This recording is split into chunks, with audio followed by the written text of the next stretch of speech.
Council Bill 41, 2023, an act amending the Adequate Public Facilities Act in order to remove references to specific types of housing unit allocations, removing reference to geographic targets as a basis for the housing unit allocation chart, and generally relating to the Adequate Public Facilities Act of Howard County. I move to approve CB 41.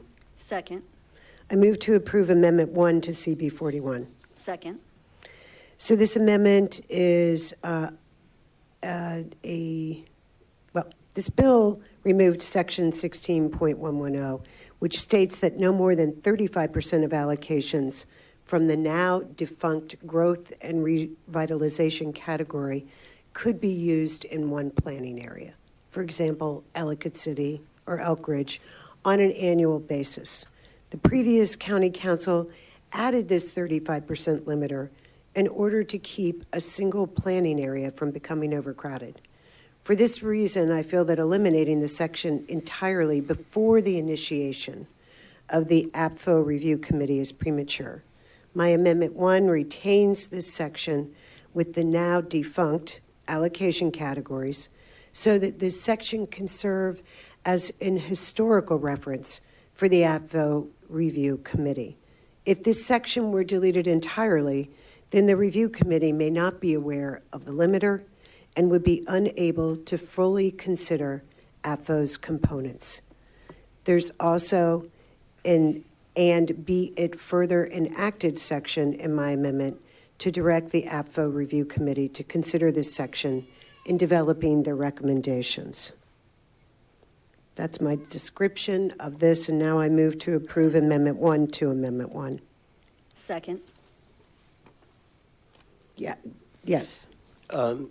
We started to talk about this earlier and, of course, got distracted, you and I. But We did. We got very distracted. I absolutely agree with instructing or somehow charging the APFO committee with doing that, because I know in the past, even with that limitation in place, a lot of times DPZ would ask builders to phase so they weren't like taking too many allocations in one place at the same time. But I'm still concerned that we're putting reference to something back in code that we're referencing something that doesn't exist anymore. I understand that. We had a lot of discussions about that. And it was, I felt that it was important to ensure, as I said, that we had this historical reference.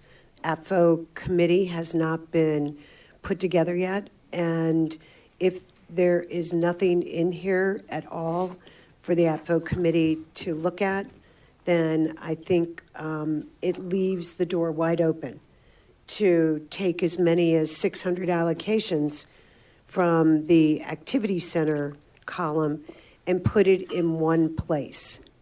And I'm hoping that this simply provides a roadmap for the future for the APFO committee to understand that, at least in the past, we had a 35% limiter, even though it's not in effect now.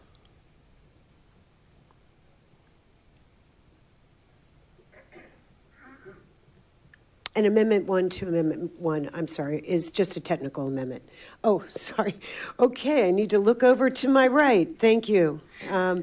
This is Ms. Herod, where we need our little buttons. Okay, so, all right. No, it is. Yes. Being chair is like getting tennis neck. Yes, sorry about that. And if I, since I'm not used to this yet, would you please just let me know that you'd like to say something in case I don't see your hand? Sure. Okay, Ms. Rigby. Thank you. I had some of the same concerns I think Mr. Youngman did. I think part of it is that this limiter existed for the growth and revitalization category, which was then applied across geographic regions. But without the growth and revitalization category in existence, because the new general plan does it a very different way, we don't have anything to apply a limiter to, or a reason or a process. But I don't think we can certainly include it as a suggestion, I think, for the APFO committee to consider. I think there's a lot of things that we'd like them to consider, analyze, pick up, evaluate. Yes. Did you happen to notice a similar piece of legislation being filed immediately after passage of the last general plan? No, So this didn't happen at all then? I don't think so. Okay, thank you.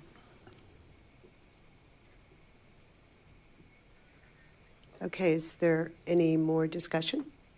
No, okay. First, we need to vote on Amendment 1 to Amendment 1, which is simply a technicality, taking out the words activity center, because activity center does not apply at all in this bill. Ms. Herod, Chair- I'm sorry, can you That's- call the vote? Chair Young, Yes. Ms. Rigby, Yes. Dr. Jones, No. Ms. Walsh, Yes, Mr. Youngman. Yes. All right, Amendment 1 to Amendment 1 to CB 41 passes. And now Amendment 1 to CB 41 has been moved and seconded. Is there any further discussion? No, okay. Ms. Herod, can you call the vote? Chair Young, Yes. Ms. Rigby, No. Dr. Jones, No. Ms. Walsh, yes, Mr. Youngman. Yes. Okay, CB 41 passes. Amendment 1 to CB 41. Oh, I'm sorry. passes. Amendment 1 to CB 41 passes, right? All right, so CB 41, as amended, has been moved and seconded. Is there any further discussion about that? No. Okay, Ms. Herod, can you call the vote on CB 41, 2023, as amended? Chair Young, Yes. Ms. Rigby, Yes. Dr. Jones, Yes. Ms. Walsh, yes. Mr. Youngman. Yes. All right, CB 41, 2023, as amended, passes. Thank you, colleagues.